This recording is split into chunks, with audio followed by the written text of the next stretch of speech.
Which is better, the Samsung Galaxy A20 or the BLU G9 Pro? Well, in this video, we're going to find out.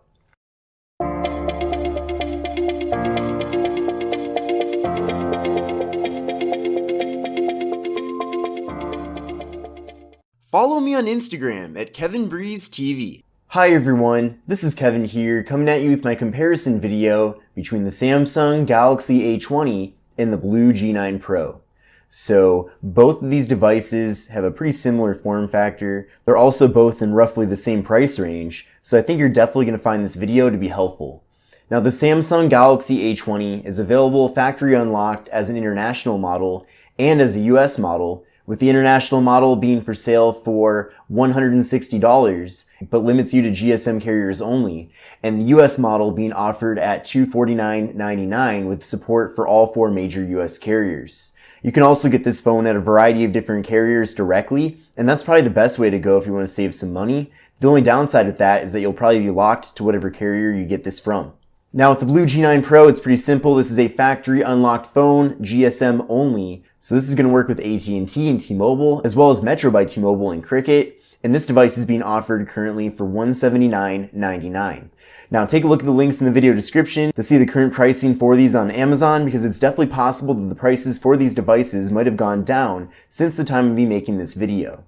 Now the Samsung Galaxy A20 features a 6.4-inch display at 720p with a 19.5:9 aspect ratio. Now this display is AMOLED, so it's a really bright and clear display, and I'm really a big fan of it.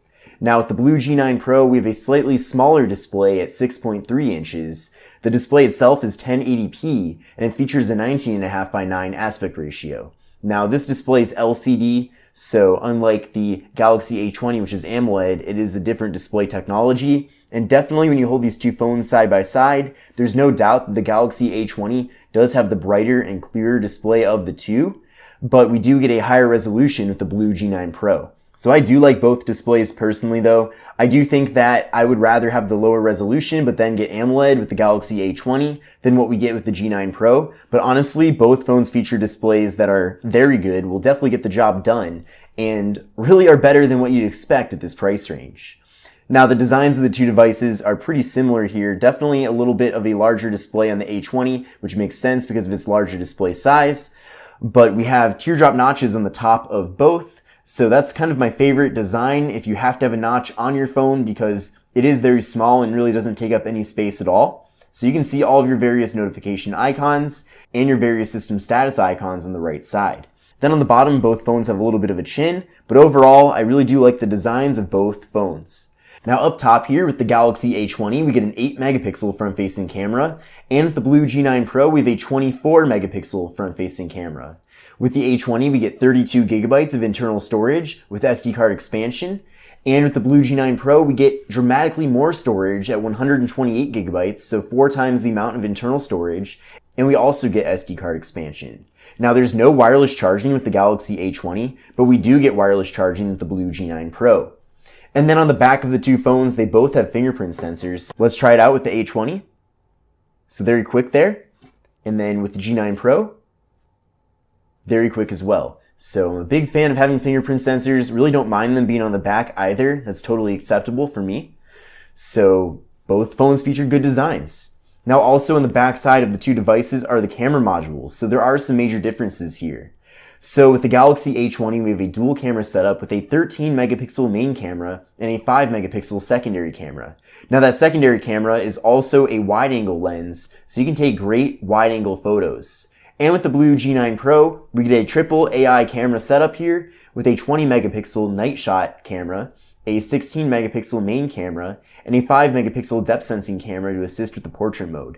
But there is no wide angle camera with the BLU G9 Pro. So that's a bit disappointing. I definitely wish that out of these 3 cameras, we did have a wide angle camera. Let me show you actually the benefits that come along with that. So this is with the standard camera, right? Now I'm going to switch over to the wide angle. And you can see how much more content fits into the frame. And then with the BLU G9 Pro, of course, it takes great photos, don't get me wrong. Let me switch the camera around. It takes great photos, but you don't have the ability to take those wide angle photos. So I really would like to see that in a phone from BLU sometime soon, hopefully, because that really is a nice, useful feature. And it's also a feature that you mostly find with only high-end devices nowadays, but it is a nice surprise that the Galaxy A20 does have a wide-angle camera. Now with both devices, you are getting portrait mode, which is great. With the Galaxy A20, you're getting 3GB of RAM, and with the BLU G9 Pro, you're getting 4GB of RAM. And with the Galaxy A20, we're getting the Samsung Exynos 7904 processor, and with the BLU G9 Pro, we're getting the MediaTek Helio P60. Now I did run an Antutu benchmark test for both devices, so you can compare the scores here. Now with the Samsung Galaxy A20, we have a score of 109008, and with the BLU G9 Pro, we have a score of 139654. And you can see that for the CPU, we have a score of 48115 on the Galaxy A20, and the G9 Pro has a CPU score of 59034. So for both the general score and the CPU score, we get a higher benchmark score with the BLU G9 Pro. So from that, you should expect to get better performance, but really those are pretty close scores, so you are probably going to be getting pretty comparable performance. Now video recording with both devices maxes out at 1080p at 30 frames per second. Both phones feature beefy 4000 mAh internal batteries, and they both run Android 9 Pie. Now with the Galaxy A20, we do have Samsung Skin on here versus stock Android with the BLU G9 Pro, so it really depends on your personal preference. We do get Bixby with the Galaxy A20, so that is a nice little bonus there. So let me know in the comments below if you prefer Samsung Skin or if you'd rather have stock Android. Now that we've gone over the specifications of these two devices, let's now compare the hardware. So a lot of similarities here up front as I went over. The biggest difference is that we are getting an AMOLED display with the Galaxy A20, but the resolution is 720p versus 1080p with LCD on the BLU G9 Pro. But definitely very similar looking devices if you just looked at them head on. Then taking a look at the left side of the two phones, we have a pretty similar setup here as well, with just the slot for the microSD card and SIM card. Both phones have a plastic band running around them, but they also both feel very solid. Then on the right side, both devices feature the volume button and power button. Then on the top, both phones have the noise canceling microphone.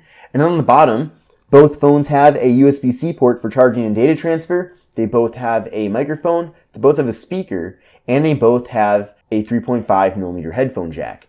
So pretty similar setup on both devices. And then on the back, we have quite a few similarities here. I mean, we have the camera module, we have the flash, we have the fingerprint sensor, but you can see that the material on the back is pretty different.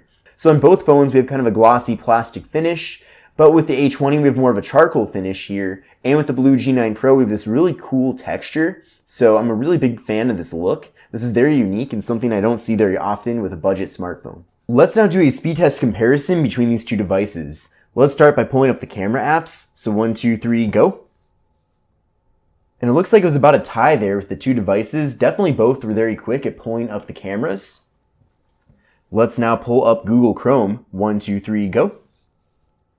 And it looks like the BLU G9 Pro is quicker at pulling up Google Chrome. Let's go to yahoo.com. 1, 2, 3, go. The BLU G9 Pro is quicker at pulling up Yahoo. Let's go to engadget.com. 1, 2, 3, go.